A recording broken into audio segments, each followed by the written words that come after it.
So I'd been wondering why I'd been invited to speak here, and I now know it's because of the red shoes. So I'm feeling a lot clearer on that.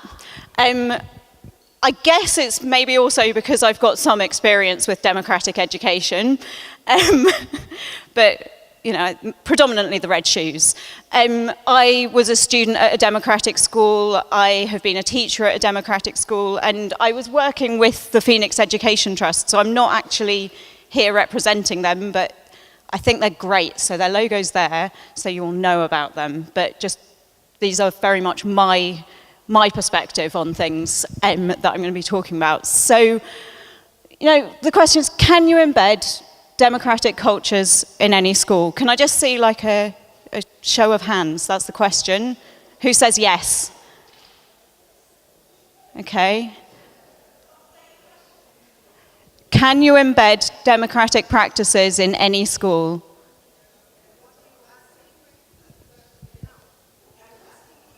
Yes. Do you think you can? And who thinks no, you can't? Okay, interesting. So most people think maybe you can. I'm going to talk about that today, but I started thinking when I sat down for the keynotes yesterday, okay, so if we're thinking about whether you can embed democratic cultures in state schools and in any school, can you do a keynote speech at an IDEC conference without a set of PowerPoint slides and without just talking the whole time? Because if you can't do that, you definitely cannot embed democratic cultures in any school. So I'm going to try it, and this is the test. So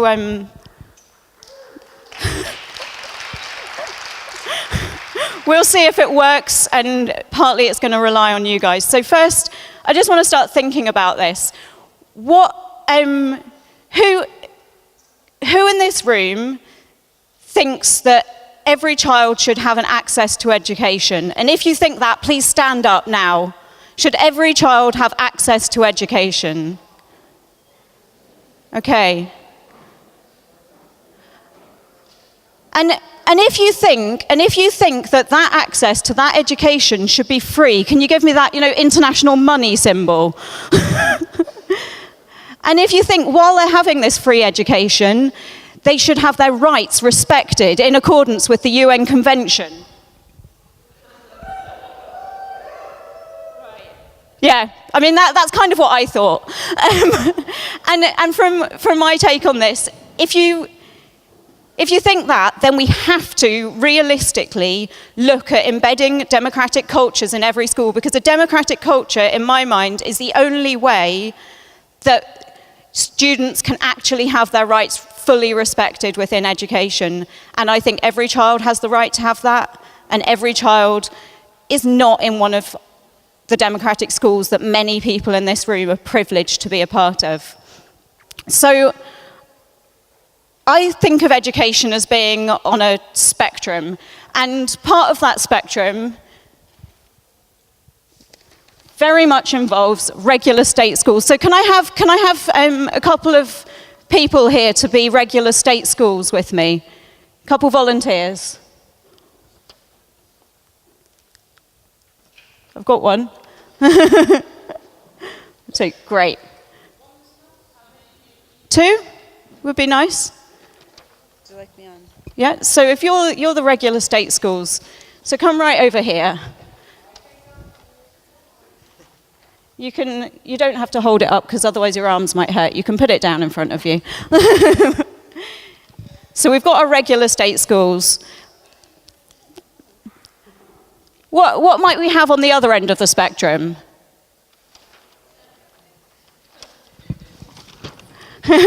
Yeah, okay, so I'm saying progressive alternative schools, but let's have an education city. Can someone come here and be an education DemEd city?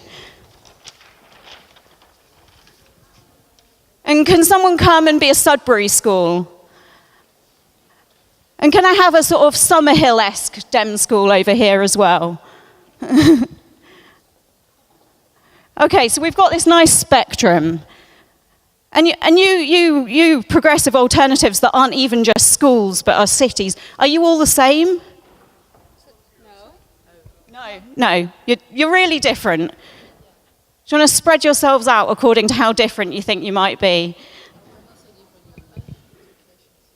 Right, so you're like miles away on some new dream world of education cities where they're everywhere in the whole world. It's great. So I think we're getting the sense already that this spectrum isn't just a straight line, it's actually a whole world around us. And what do you think over here, regular state schools?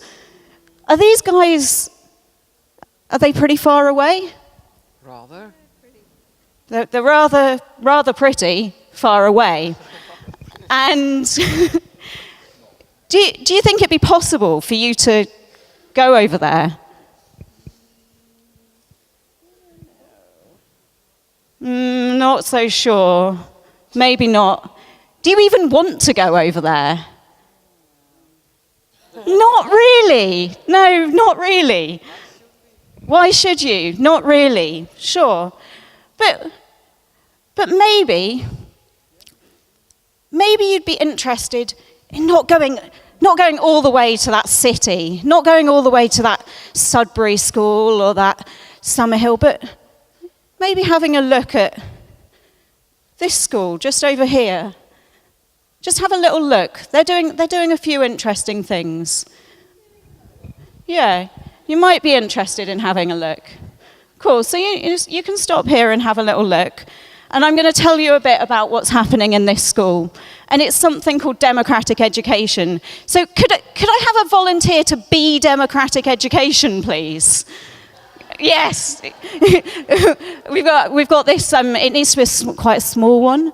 But if you wait a moment, I'm going to need you. So we've got democratic education. So this is democratic education. If you could just lie down, please. This is democratic education. And there's some ways that you can be democratic education. And one of those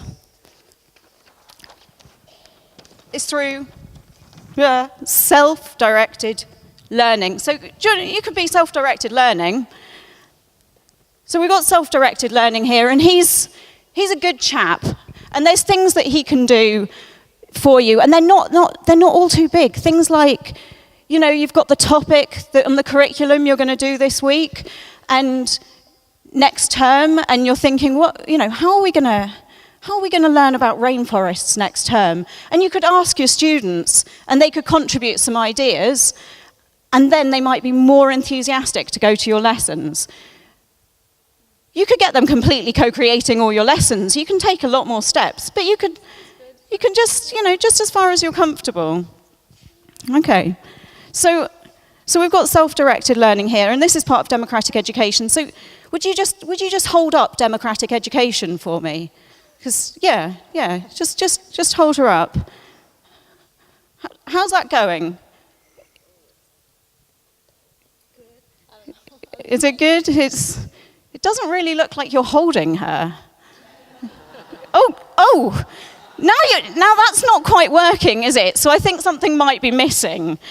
And I think that might be shared decision making. Could I have shared decision making, please? Shared decision making? Great. Here's shared decision making. So shared decision making. I mean, you're doing these steps, and that's great, but it's not really holding up democratic education, is it? So shared decision making, it's really not working, is it? So let me tell you about shared decision making. There's things you can do. You could have a school council. You could have the students even helping you. Do you have problems around behavior in your school? Yeah?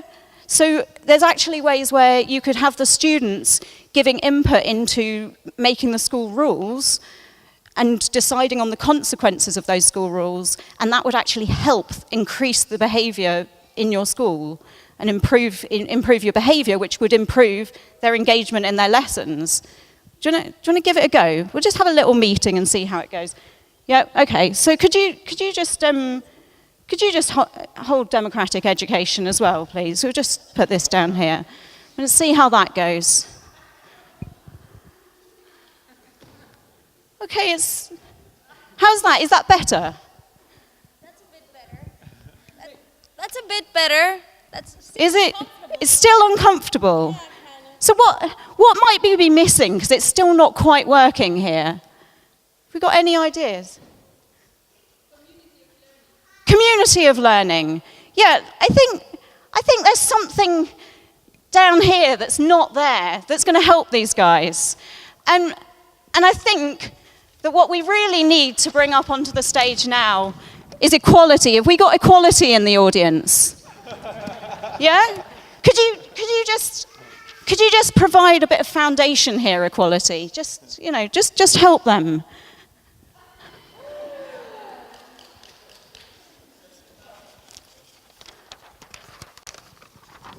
What about responsibility? Do we have responsibility in the house?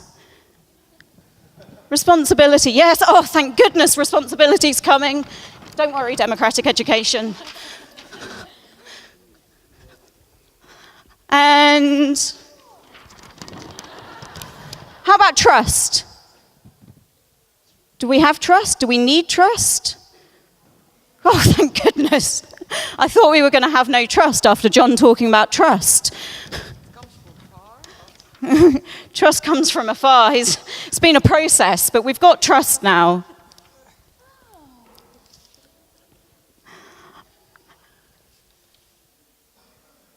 And I think there's someone else we really need to have here to help hold up democratic education.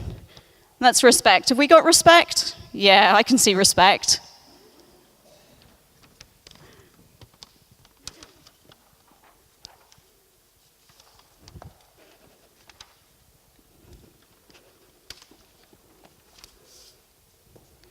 Yeah. So,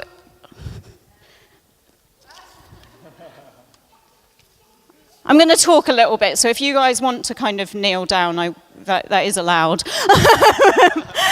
But stay, by all means, stay as long as you like. When I've done work in schools, I found that this is where it went really wrong, was that we were working top down. And this is where state schools go wrong all the time. Yes, you can bring democratic practices into schools, but bringing democratic practices in, here, have a school council, here, have a vote on this, oh, here, make a choice, a little choice around something. It doesn't work. What you need to be doing is embedding a democratic culture, which is actually a culture of collaboration in these schools, and that is about building up a values basis and really firm foundations. And there are some really key players that need to be feeding into those foundations in order for this whole thing to be able to be built. And it can be built from a school where there is an existing structure. But what needs to happen is we need a lot of the players to be involved. And it's hard work, and we need everyone to start talking to each other and feeding into the process. Do we have some, parents? Because they really need to start getting what's going on. So if you could just kind of feed into the process, however you'd like to do that, parents. But we also need to be talking with the teachers. They need to be equally feeding into the process. Oh, great. Here's a teacher. If you just, however you like, you're just feeding into the process so that democratic education can be in this beautiful bed and these people can have a wonderful school that's going to be a lot better than the one they had before.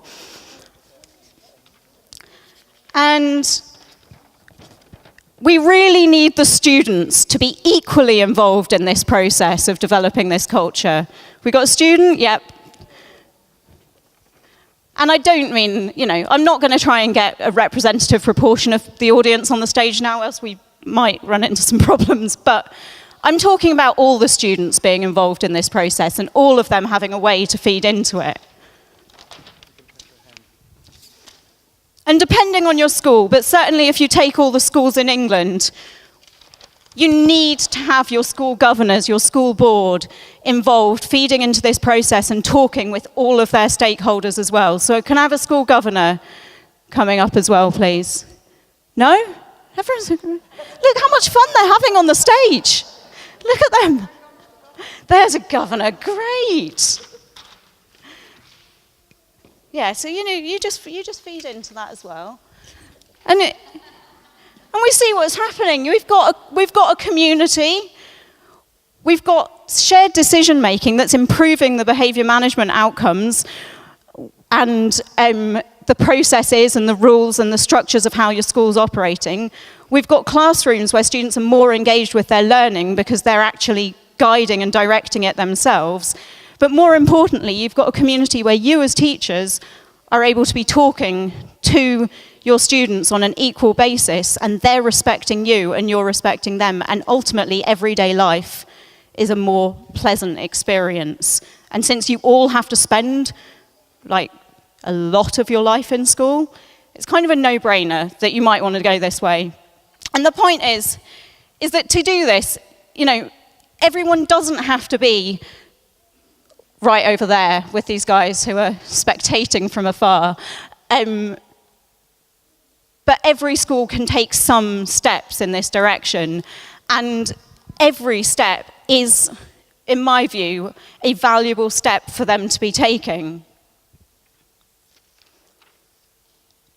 And, the key is once you've got all of these people on board, it's about talking together and actually initially just assessing where are we actually at, and together where do we want to go, and how shall we embark together on this journey in order to get there. And it's not about taking a giant leap to where a school can't go, because actually you try and take a giant leap and pull all the structures out that were in the school if you're working with an existing school, and you will end up with complete chaos.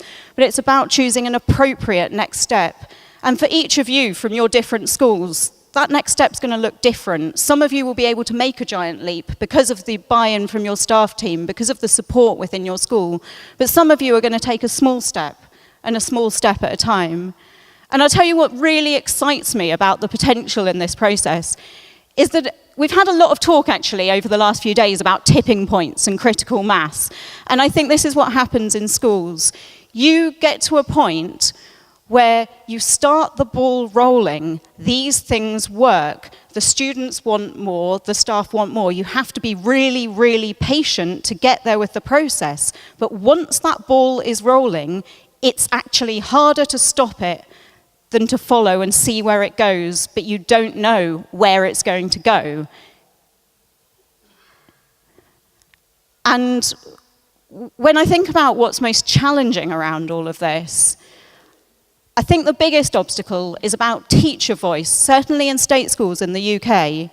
The fact that you, as teachers, have next to no voice over your own work conditions, over how much overtime you're working, how much you put it in, how you structure your lessons, what you're answerable to. It's very, very hard when the teachers are that disempowered for them to come to a point where they can actually empower the students and empower the rest of the school community. So I think that's the biggest challenge, but it is possible to overcome it with the right kind of support. So that was how I believe you can embed democratic cultures in any school.